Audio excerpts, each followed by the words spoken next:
Hello, this is Reach for the Sky, and welcome to the second video in my series of guides to tanks and their variants. This time it's the Panzerkampfwagen 4 medium tank. The Panzer IV began life as a close infantry support tank. This is the Panzer IV-C, the first variant featured in War Thunder.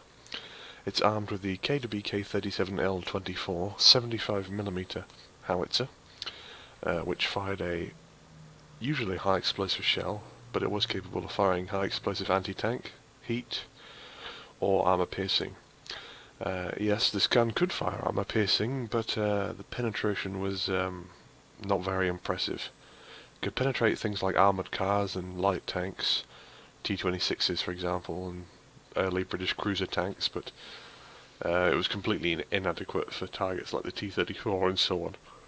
But up until the F1, which is the second variant here, the Panzer IV was armed with this short-barreled 75mm.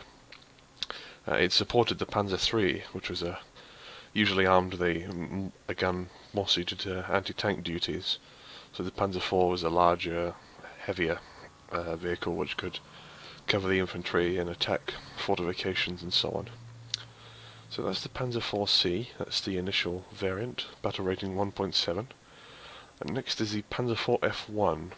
Now this outwardly looks very similar to the C, but the main differences include an increase of the superstructure armour.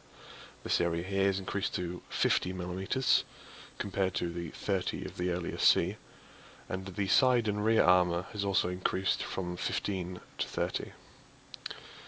Aside from that, most of the increase in weight caused an increase in ground pressure, which meant that the tank was less manoeuvrable, accelerated worse, and so on. So the tracks were widened from 38cm to 40cm on the F1. Then the F2 arrived. The last 40 or so F1s were converted into F2s. The F2 was the first tank to mount the 75mm KWK-40, which was a version of the PaK-40 anti-tank gun, adapted for use in a medium tank. This design came about once again because of the problems the Germans were facing on the Eastern Front.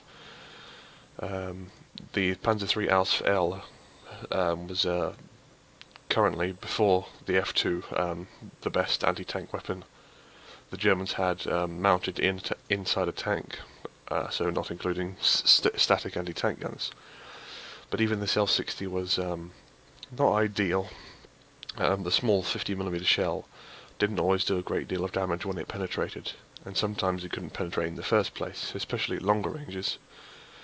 This is when the Germans decided that the Panzer III was becoming obsolete, because by mid-42 the Panzer III wasn't up to the job of being a frontline battle tank. The chassis was too small and too light, which meant that a larger gun couldn't be mounted, which is where the Panzer IV came in. Its larger chassis could support a gun of this size to the F2, had devastating firepower. This gun claimed many thousands of tanks in its various versions mounted on the Stug, the Panzer IV, the stationary PaK-40 and so on. And a few minor modifications went into the F2 to create the G. The F2 was later renamed the G after these modifications were added. So the Panzer IV G comes next at Tier 3, battle rating 4.0. The F2, by the way, 3.0, F1 2.0. So this is the G. In gameplay terms, there isn't really much of a difference. There's almost no difference. The main difference being the superstructure armour is increased from 50 to 80. And the G has mounting brackets for spare track links, as you can see here along the bottom of the hull and on the glasses here, which also had the side effect of increasing protection. So these track links provided ventilation was improved, and to simplify production, the turret viewports on the side here, one of them was removed, as you can see. There's one there. If we go back to the F2, you can see they're both there. So that's how to tell apart an F2 from a G. And also you can see this brace on the bottom of the barrel here, that's absent on the G. And the most, essentially the ultimate version was the H. After the H game in mid-43, later variants of the Panzer IV were lacking as Germany ran out of resources and so on, and they basically made a simplified one to increase production and to reduce costs. So this is the H. It's got Zimmerit anti-magnetic paste, which is what you can see, these lines, these ridges, which prevented magnetic mines from being applied to the Panzer IV. And also it's got a longer gun, the L48, 75mm, compared to the L43, which the G had, which meant that penetration is slightly higher, and there's a slight increase in battle rating, 4.0 to 4.3. So there's the Zimmerit, there's the longer gun, and there's the Scherzen. Now you may remember this from the Panzer III video, 8mm around the turret, 5mm along the hull. And the front of the superstructure is slightly different. Initially on the G, the armour was 80, but that was 50mm with a 30mm applique plate on the front. That was taken off for the H and replaced with a single one-piece 80mm hull piece, which made it more resilient, less likely to crack or beak, especially the later models. The initial ones, more close-range vehicles because of the quite noticeable shell drop on the low muzzle velocity howitzer variants, but with the F2 you get the very powerful L43 cannon, which is later upgraded to the L48. Not a great deal of difference, just slightly higher penetration and muzzle velocity. You're not going to bounce that many shots with these tanks. The armour is not as good as the T-34, until the G. The G has got slightly better armour. But it's the firepower that really makes the Panzer IV stand out. The gun is quite a large caliber, and it's got good penetration, so compared to the 57mm you can see here, that has slightly more penetration, I believe. Nope.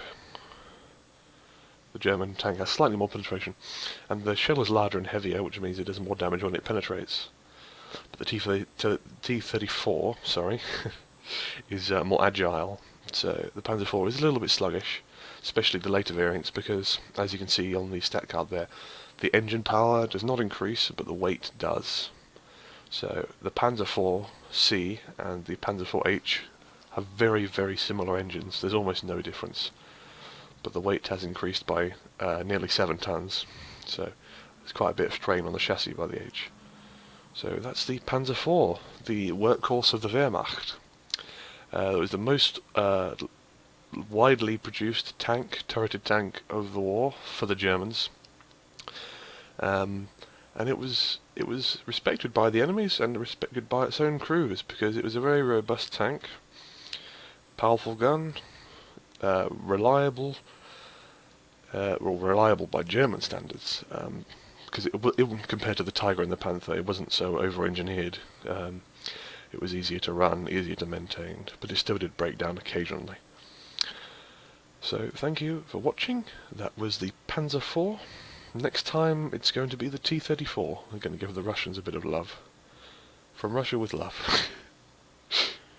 Thank you very much for watching, and goodbye.